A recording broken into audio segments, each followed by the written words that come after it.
जीवन बीमा में निवेश को हतोत्साहित करने के लिए सरकार ने बजट में बड़ी घोषणा की। जीवन बीमा अगर 5 लाख रुपए का होगा, उसका प्रीमियम पूरे साल का अगर 5 लाख रुपए से ज्यादा का होगा, तो मैच्योरिटी पर मिलने वाली राशि पर सरकार टैक्स वसूलेगी।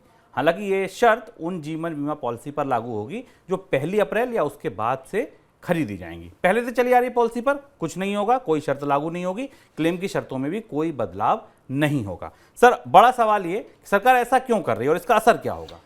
पहली बार हम इस तरीके की सुर्खी सुन रहे हैं कि जिसमें सरकार जीवन बीमा को हतोत्साहित करना चाहती है, प्रोत्साहित नहीं करना चाहती। और यहाँ से जिस पर कल हमने अपने कार्यक्रम में चर्चा की थी कि सरकार की दुविधा ये है कि वो बचतों को बढ़ाए या बचतों पर टैक्स लगाए, और उस दुविधा में पलड़ा बचतों पर टैक्स लगाने की तरफ झुका है। जो कल फैसला आया है, जिसकी घोषणा वित्त मंत्री ने अपने बजट भाषण में की, और उसका डेविल्स इन डिटेल वाली थ्योरी के आधार पर विस्तार से जो जानकारी वित्त विधेयक में मिली, उसके हिसाब से जो नॉन यूलिप प्रोडक्ट हैं, यानी जो यूनिट लिंक्ड इंश्योरेंस प्लान नहीं, उनके अलावा जितने तरीके के भी आप प्लान खरीदते हैं, अगर आप साल में 5 लाख रुपए से ज़्यादा प्रीमियम देते हैं तो उनकी मैच्योरिटी की जो राशि मिलेगी उस राशि पर आपको टैक्स देना पड़ेगा।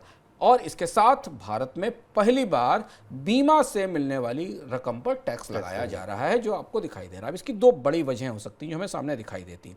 पहली बड़ी वजह यह है कि सरकार शायद ये चाहती है कि बीमा के जो बाकी प्रोडक्ट्स हैं टर्म इंश्योरेंस के अलावा, जिन्हें लोग आमतौर पर निवेश के तरह से भी इस्तेमाल करते हैं, और उनका इस्तेमाल केवल बीमा सुरक्षा लेने के लिए ही नहीं किया जाता, उन्हें हतोत्साहित किया जाए, खासतौर से उन लोगों के लिए जो इनका इस्तेमाल निवेश के तौर पर कर रहे हैं और जो बड़ा प्रीमियम पे करते हैं, 5 लाख रुपए से ज़्यादा का प्रीमियम पे करते हैं। यानी भारत में जो मध्यम और उच्च मध्यम आय वर्ग के लोग बीमा का इस्तेमाल बचत के लिए कर रहे हैं, सुरक्षा के लिए नहीं कर रहे हैं, निवेश के लिए कर रहे हैं, उन पर टैक्स लगाया जाए।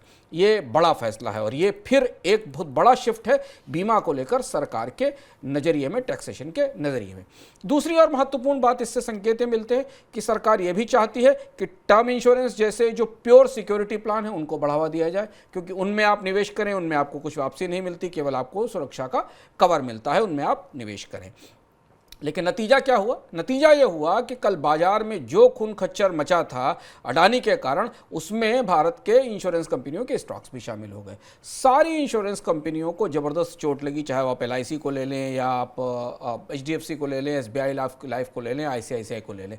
अब दुविधा ये है, हो सकता है सरकार के पास वित्त विधेयक से पहले ये अपील भी पहुंचे इंश्योरेंस इंडस्ट्री की तरफ से कि इंश्योरेंस इंडस्ट्री को तो एक किस्म से हाथ से तोते उड़ गए इस खबर को, इस घोषणा को सुनने के बाद, क्योंकि उनकी कंपनियों के मुनाफे में ऐसी पॉलिसीज का हिस्सा बहुत बड़ा है। और शुभम, सबसे ज्यादा नुकसान इसमें LIC को होने का खतरा है, क्योंकि LIC ऐसे उत्पाद, बहुत सारे उत्पाद बेचती है जो बीमा में निवेश को या बीमा को इन्वेस्टमेंट प्रोडक्ट की तरह पेश करते हैं। उनके एजेंट अधिकांश समय में ऐसा निवेश करते हैं। अब यहां से एक बड़ा शिफ्ट आएगा। क्या इससे LIC के प्रोडक्ट्स की मांग घटेगी?